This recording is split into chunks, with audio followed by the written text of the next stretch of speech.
আসসালামু আলাইকুম। লেক্স অ্যাডভোকেসি ল্যাবের নতুন আরেকটি সেশনে আপনাদেরকে স্বাগতম। আজকের বিষয় গ্রেপ্তার বা আটক হলে আপনার অধিকার।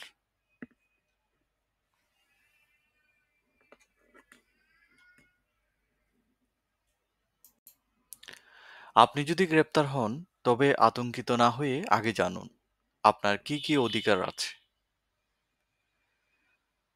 প্রথম বিষয় হলো গ্রেপ্তারের কারণ জানার অধিকার। আপনার প্রথম অধিকার হিসেবে আপনি জানতে পারবেন কেন আপনাকে গ্রেপ্তার করা হয়েছে। দ্বিতীয়ত, ২৪ ঘন্টার মধ্যে আদালতে তোলা।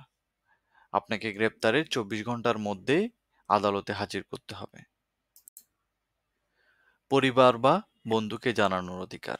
আপনার আত্মীয়কে গ্রেপ্তারের খবর জানানো পুলিশের দায়িত্ব, অথবা আপনাকে সেই সুযোগ করে দেওয়াটাও পুলিশের দায়িত্ব। একজন আইনজীবীর সাহায্য চাওয়ার অধিকার।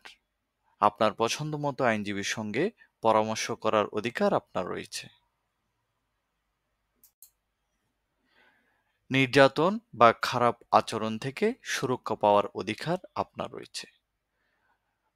গ্রেপ্তার পরবর্তী পুলিশি হেফাজতে কেউ আপনাকে নির্যাতন করতে পারবে না।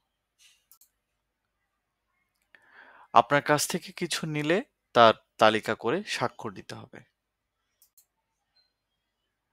আপনি যদি আইনজীবী না পান তাহলে ম্যাজিস্ট্রেটকে সরাসরি জানান।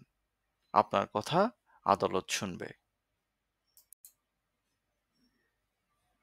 নির্যাতনের অভিযোগ থাকলে মেডিকেল পরীক্ষা করাতে পারেন এবং রিপোর্ট রাখতে পারেন।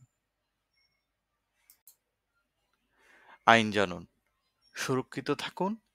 গ্রেপ্তার মানেই অসহায়তা নয়। আইন জানুন, সচেতন থাকুন।